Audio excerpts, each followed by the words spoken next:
Today we will be discussing few methods by which we can test multivariate normality. In the univariate setup, you have always seen the goodness of fit test, for example, Kolmogorov-Smirnov test or Shapiro-Wilk test.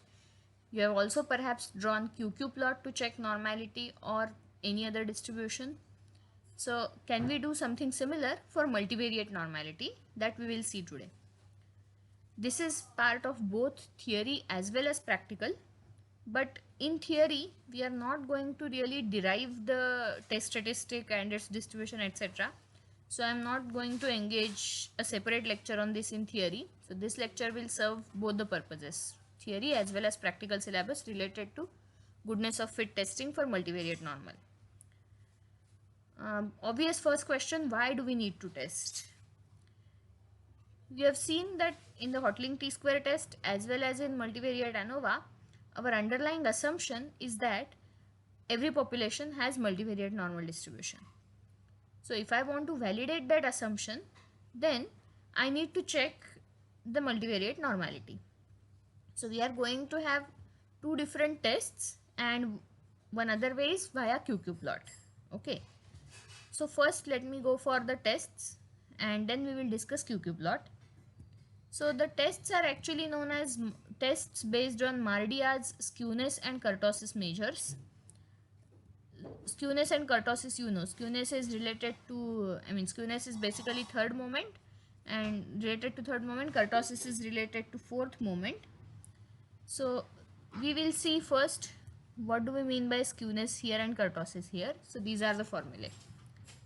So first we define a quantity called Gij. So what is Gij?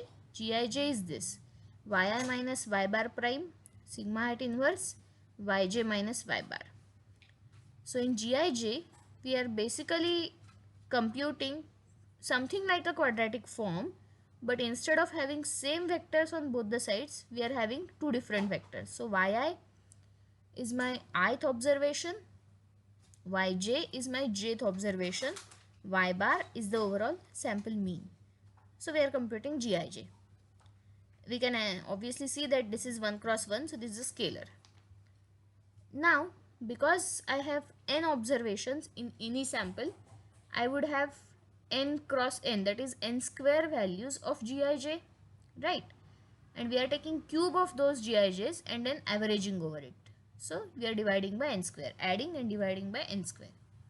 So beta 1 hat p is actually average of all the Gij cubes. Is it okay? Now why is it called skewness? Because as you can see we are taking cube, so it's something related to skewness. Not exactly skewness, but something related to skewness. Similarly, we are going to define a kurtosis measure. In that we are going to consider GII. Notice we are not considering Gij now, we are focusing only on GII. So it is exactly a quadratic form: yi minus y bar prime sigma hat inverse yi minus y bar. Okay, and then we are taking square of it. So I have yi here, so I already have yi occurring twice, and then we are taking square. So basically I have kind of like yi raised to 4. I cannot call it y raised to 4 because y is a vector, so raised to 4 is meaningless, but I think you get what I am trying to say. Y is occurring kind of like 4 times, hence it becomes something similar to kurtosis, and we are taking again average. Now because I am considering only GIIs, I have only n quantities, not n square, so beta 2 hat is average of this. Once I have beta 1 hat and beta 2 hat, test statistic is just modification of them. So kappa 1 is a test statistic based on skewness, that is test statistic based on beta 1 hat. So the test statistic is n times beta 1 hat upon 6. This p actually is just to indicate that it is based on p variables. Okay, so it's part of notation. So n beta 1 hat upon 6. This follows chi-square with p into p plus 1 into p plus 2 by 6 degrees of freedom.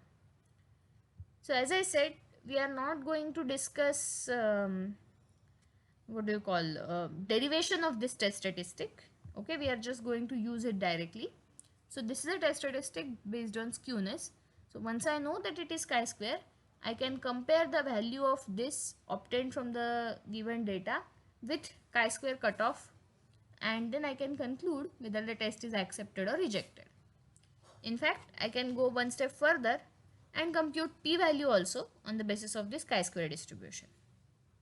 So this becomes my kappa 1 becomes my test statistic based on skewness. Similarly, kappa 2 is a test statistic based on kurtosis. So there we subtract p into p plus 2, divide by this, which is kind of variance, and this entire quantity has been shown to have normal 0-1 distribution. Again, we are not going to go into the derivation of this. So once I have beta 2, I will compute this test statistic, compare it with normal cutoff points. So for example, if I want 5%, this is two-sided test, so I will compare it with 1.96. If I want 10% type 1, 10% level of significance, I will compare it with 1.645 and so on. And then we will conclude whether the distribution of the given data is normal or not. Okay, so let me now go back to my question. So the question is, consider iris data set.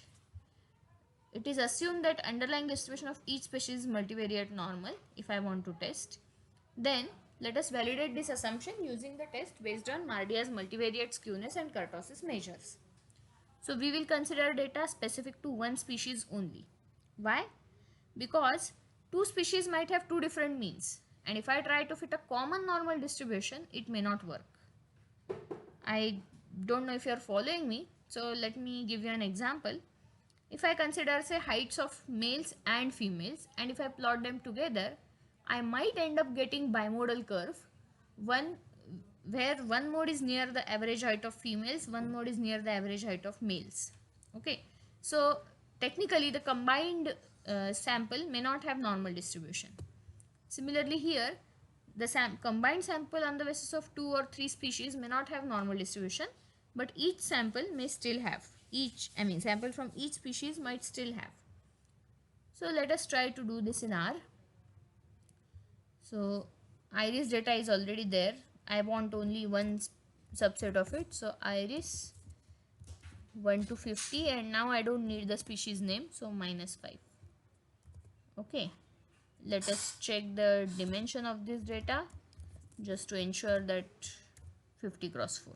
Okay, so we are going to test whether this data set has p-variate, in this case 4-variate normal distribution. So my p is n col of d, n is n row of d.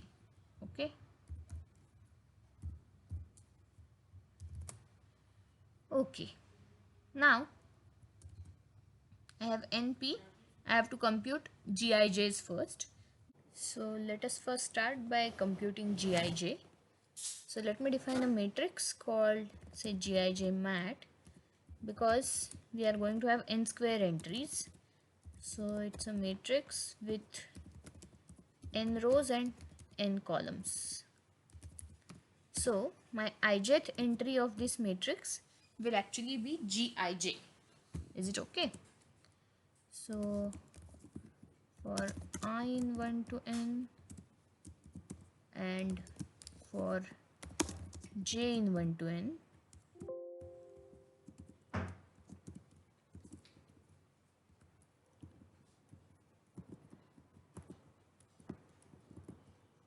I need to define Gij mat ijth entry as ith observation, so ith row, so di minus mean vector. Let me denote it by mu hat. We are not yet computed, so we'll compute it. Di minus mu hat percent star percent. I should take transpose of this, then sigma inverse. So solve of sig hat and percent star percent, I would do dj minus mu hat. Okay, dj minus mu hat. So I need to first compute mu hat and sigma hat. Mu hat is col means of d, sigma hat is cove of D. If you want, we can maybe print them to see the values roughly.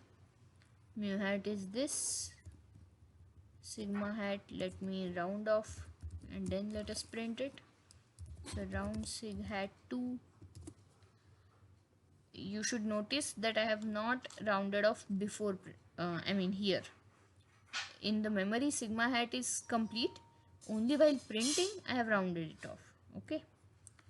Okay, so di minus transpose of di minus mu hat, sigma hat inverse dj minus mu hat. So let me try to run this and see if there is any issue. Okay, yeah. So as expected, there is some problem. Sometimes R doesn't understand the vector dimensions. So these sorts of things happen. So let me check. What is dimension of di minus mu hat? Okay. See, this has become 1 cross 4 instead of 4 cross 1.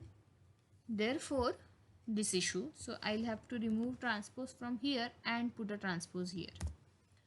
I know this is exactly opposite of what we have learned, but the reason for this is because we are picking ith row, its dimension is 1 cross 4. Okay, so we have to change it accordingly, but otherwise the answer is going to be correct. In fact, I would suggest try computing for 1 or 2 entries and then it would be verified. Okay, we still have an issue. My class of D is data frame, that is the issue. So let us make that as a matrix. So D is as dot matrix D. Now hopefully it will run without errors. Wow. Now, okay.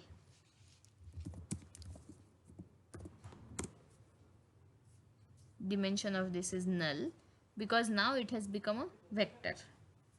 So if I see this, what happens?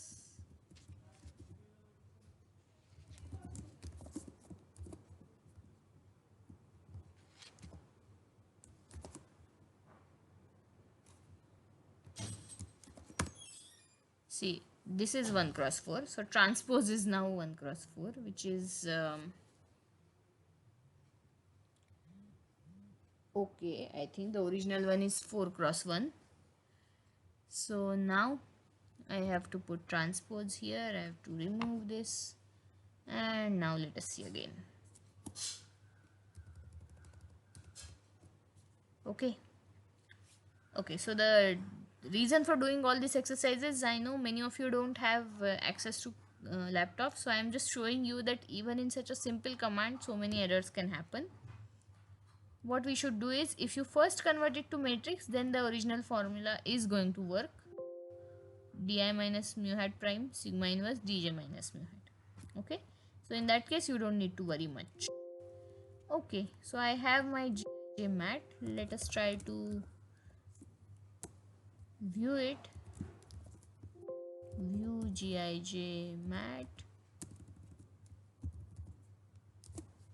Okay, this is how it is looking. Now from these GIJs I need to compute beta 1 beta 2, and then from beta 1 beta 2 I need to compute kappa 1 kappa 2. So beta 1 by our formula is mean of GIJ cubes. Okay, so I have to do mean GIJ mat cube. Anyway, I want component wise cube, so I don't need to worry about the fact that this is a matrix. Okay, so I'll get some value of beta 1. Okay, let it be. Then kappa 1 is n beta 1 by 6. Okay, so kappa 1 is n into beta 1 divided by 6. And let us print kappa 1.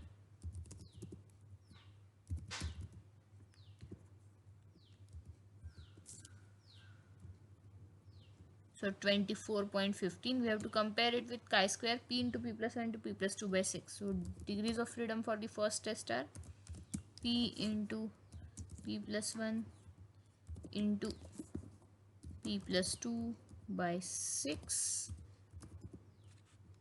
that is 20.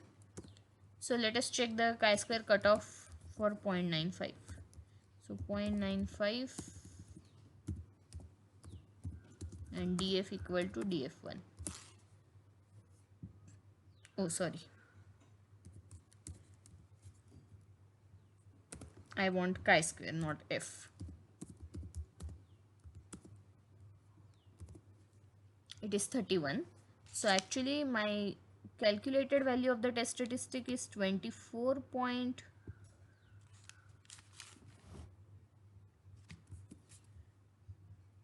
Calculated value of the test statistic is 24.15. Tabulated value is 31.41.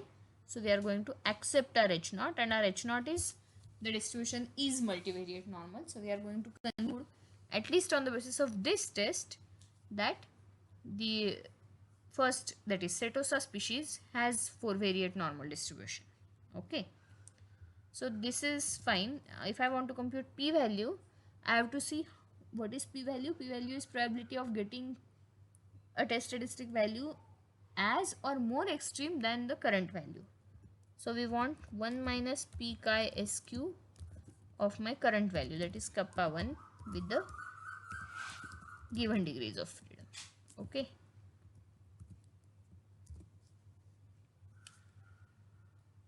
P chi sq. Okay, so p value is 0.2356, which also, which is expected because we are accepting H0. P value should be larger than 0.05. Okay, similarly we have to do for kappa 2. So my beta 2 is actually mean of only the diagonal entries and their squares.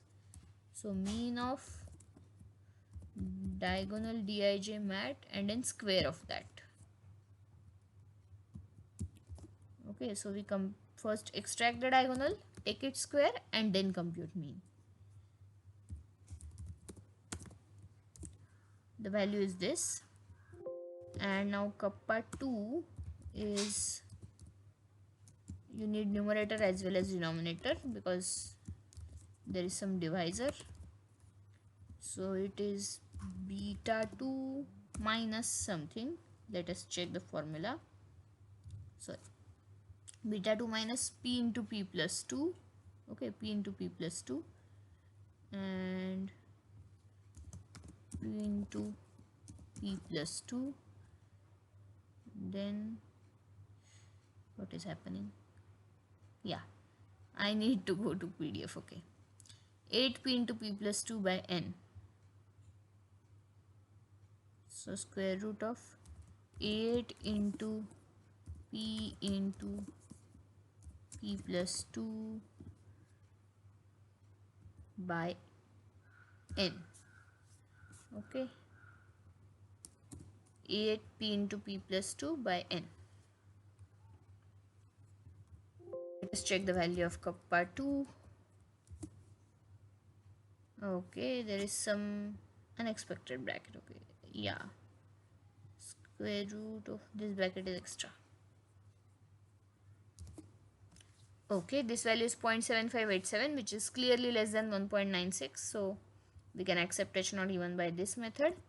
If you want p value, I will go for p norm 1 minus p norm at kappa 2. Since it's standard normal, I don't need to give parameters. The p value is 0.2240. Okay, so we are accepting. So in this way, both the test statistic, Mardia's test based on skewness as well as Mardia's test based on kurtosis, both of them are telling me to accept the null hypothesis. Now the next thing is QQ plot. So what is a QQ plot? In QQ plot, of course, as the name is QQ, QQ stands for quantile quantile plot. So on x-axis, I have sample quantiles. On y-axis, I have population quantiles. Actually, it doesn't matter if you change the order. I mean, you can have sample quantiles on y-axis and population quantiles on x-axis. That is also perfectly fine. Ideally, if the sample is actually coming from the theoretical population which we are comparing it with, then the sample quantiles and the population quantiles should be more or less same, and hence the graph should be a straight line. Okay, so if x-axis and y-axis are having values which should ideally be same, then the line x equal to y should be a good fit for that scatter plot. So what are sample quantiles? So actually the sample observations themselves we are going to take as quantiles. The only thing is we'll need to order the observations. The lowest observation would be 1 by nth quantile and so on. So let us try to see that in more details. Okay, so in QQ plot we are going to have sample quantiles on say x-axis and population quantiles on y-axis. Okay, sample quantiles on x-axis and population quantiles on y-axis. As I said, if my sample is actually coming from this population, so this is actually the population under consideration. So if I want to test normality, I would have normal quantiles here. If I want to test whether the distribution is say t, I would have quantiles from t over here. So if my sample is actually coming from this population, then sample quantiles should more or less match the population quantiles, and hence the scatter plot should actually be around this straight line of x equal to y. Okay, 45-degree line x equal to y. That's why what we do is we plot these sample quantiles versus population quantiles, then draw the line x equal to y, and if the line is actually matching this scatter, then we say that okay, the QQ plot confirms that this sample is coming from this population. Is it okay? Now what are sample quantiles? So because I have, let us try to understand this in the univariate case. Okay, so I have suppose x1, x2, xn, and I want to check whether they are coming from some particular distribution f. So x1, x2, xn, I have n observations. If I order them, if I consider their ordered statistics, x1, x2, x ordered 1, x ordered 1, x ordered n, then we know from the empirical CDF, I hope everyone remembers empirical CDF that you studied in BSc. At x ordered 1, our empirical CDF is 1 by n. At x ordered 2, it is 2 by n. At x ordered n, it is 1. Of course, I am assuming no ties because we will mostly be dealing with continuous distributions, so no ties. Okay, now, so if this is CDF at this point, this kind of becomes 1 by nth quantile. This becomes 2 by nth quantile. This becomes last quantile and so on. Okay. So my sample quantiles are going to be nothing but these values. Okay, the ordered statistics from the given data. Now what is population quantile? Now I need corresponding population quantiles. So if I say that CDF at this point is 1 by n, I need to see as per my theoretical CDF, which is the point at which CDF becomes 1 by n. Are you getting what I am trying to say? Let me repeat. So what I know is, in my sample x ordered 1, whatever is its value, let me say its value is say 2.1. Okay, 2.1 is suppose the smallest observation. What I know is observed CDF or empirical CDF at 2.1 is 1 by n. Then if my theoretical population agrees with this, then the theoretical CDF at some value is going to be 1 by n, and we want that value to be as close to 2.1 as possible. Okay, what was the sign for approximately? It is this. Okay, so we want this value to be approximately close to 2.1. If that happens for each one of these, then I can say that the distribution is good, the fit is good. Then we'll get this type of straight line graph. Getting what I'm trying to say? You may want to go back and rewind this part and listen to it again. So how do I get this point? So I would need to compute inverse CDF of 1 by n.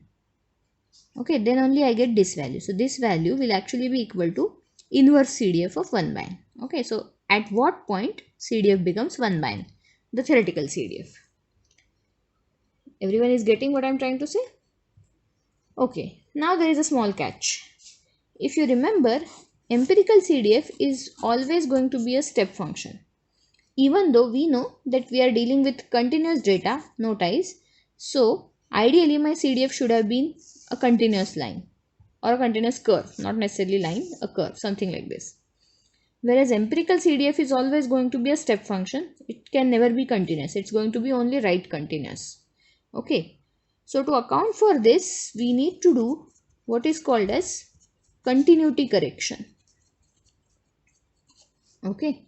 We need to do something called as continuity correction. Now what is continuity correction? Because we know that before 1 by n I don't want CDF to be 0, and after 1 and at the last point I don't want CDF to be 1, and in between points also I need to adjust something.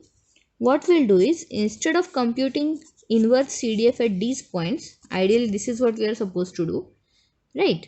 We are supposed to compute inverse CDF at 1 by n, 2 by n, n by n, but instead of that we will just subtract 0.5 from each of them. Okay, not here, I'm sorry. We'll just make 1 minus 0.5 by n. This I'll make 2 minus 0.5 by n. So n minus 0.5 by n. Okay. This subtraction of 0.5 is for continuity correction. What happens is, see, suppose my n is 100. Then at the last point CDF was directly becoming 1. Whereas now it would become 99.5 by 100. So it is almost 1, but I am not jumping to 1. I'm allowing the possibility that, okay, there might be some observations beyond this with very less probability. Okay, so we will compute inverse CDF at these points. So I would compute F inverse at this, F inverse at this, F inverse at this. Let those be called as y1, y2, yn. Okay, and ideally my x ordered one should be similar as y1. X ordered 2 would almost be same as y2. X ordered n should almost be same as yn if the theoretical and sample population match. Okay, so this is what we have to do. So we have to get ordered statistics as sample quantiles, and y1, y2, yn obtained by this method, computing inverse CDF at 1 minus 0.5 by n, 2 minus 0.5 by n minus 0.5 by n. These become my population quantiles, and then we would plot x1, y1, x2, y2, xn, yn. Is it okay? So as I said, this is all okay in univariate setup. Now you must be thinking, how can I order in multivariate setup? Of course, we have discussed that in the multivariate setup, ordering is not possible. So what I'll do is, okay, if I am not comfortable somewhere, let's run away. So let's go to univariate setup. We know that quadratic form of multivariate normal has chi-square distribution. So we would draw QQ plot using chi-square instead of multivariate normal. And that chi-square is actually univariate chi-square. So we can use this theory that we have with us. Okay. So what I'll do is, I'll first compute quadratic form for every observation that I have. So I'll get n values of the quadratic form. Let me call them Q1, Q2, Qn, where Q1 is x1 minus x bar prime sigma hat inverse x1 minus x bar, and so on. Then we will order these. So I will have Q ordered 1, Q ordered 2, Q ordered n. Actually, ideally I should write small q, but it's okay. So these become my sample quantiles, and then theoretical quantiles we would compute by this method, by computing F inverse from chi-square with p degrees of freedom. Okay, so let us now do all these things in R. Okay, so first I need to compute sample quantiles. So for that I need quadratic forms. Now if you remember the definition of Gij mat, actually if I have I here and I here, then it's a quadratic form. So basically the diagonal entries from Gij mat give me nothing but the quadratic forms corresponding to n values, n observations. Okay, so let me call Qn as diagonal of Gij mat. Okay, and if I order them, that would give me my sample quantiles. So SQ is sort Qn. Okay, so the sorted values are nothing but sample quantiles. Now we have to worry about population quantiles. So in population quantile, we need to compute inverse CDF at 1 minus 0.5 by n, 2 minus 0.5 by n, and so on. So let me first create a sequence of 1 to n, and I need to subtract 0.5 from that. So let me do that, and I need to divide it by n. We'll confirm if it is, giving correct things. So head, let me say head tail of s. Head tail gives me first few values, and I don't know. It works probably only for matrices. It should work. Okay, let's give head s. Okay, so first value will be 1 minus 0.5 divided by 50. So 0.5 by 50. 0.5 by 50 is 0.01. Okay, so it is correct. Similarly, tail of s. So last value it is taking as 0.99. It would be 50 minus 0.5 divided by 50. So 49.5 divided by 50. So it is 0.99. Okay, so this seems correct. And now I want to compute inverse chi-square PDF at these points. So those will become my population quantiles. Population quantile is Q chi SQ. Inverse CDF is nothing but quantile. So Q chi SQ at S with degrees of freedom equal to P. Okay. Q chi SQ will give me inverse CDF, and then degrees of freedom as P. And now let us plot these. So plot sample quantiles versus population quantiles. Okay, and to confirm that, see, you shouldn't trust on this as a straight line because the scales might be different sometimes. Here they are same, but sometimes they might be different. So I should always draw a straight line here. So AB line 0, 1 would give me a line with 0 intercept and slope equal to unity. Okay, so you can see that, the QQ plot would say that these are probably not coming from normal distribution, because initially it seems okay, but here the distance is quite large. In fact, you would observe this in many cases, that the reason for this is the Mardias test for skewness as well as kurtosis. Both these tests are very conservative. In a sense, they generally don't reject H naught. Okay, unless it is very extremely significant, the H1 is, unless the difference is extremely significant, they generally tend not to reject H naught. So many a times you might see that the QQ plot is not good, but still the tests accept the null hypothesis. Okay. So yeah, I think this is all you have to do in this practical. This matrix plot is just, just to introduce you to the command. So there is a command called pairs, which can give you scatter plot of pairs. Okay, which can give you scatter plots matrix plot. Okay, but you might have already learned this in regression, so I don't need to emphasize on that. Okay, so now you know 3 methods for testing multivariate normality. One is by test based on skewness, another is by test based on kurtosis, and the third one is via QQ plot. Okay, there is nothing else left in this practical, so I am anyway sharing this sheet with you, so you will get to know all these formulae. Okay.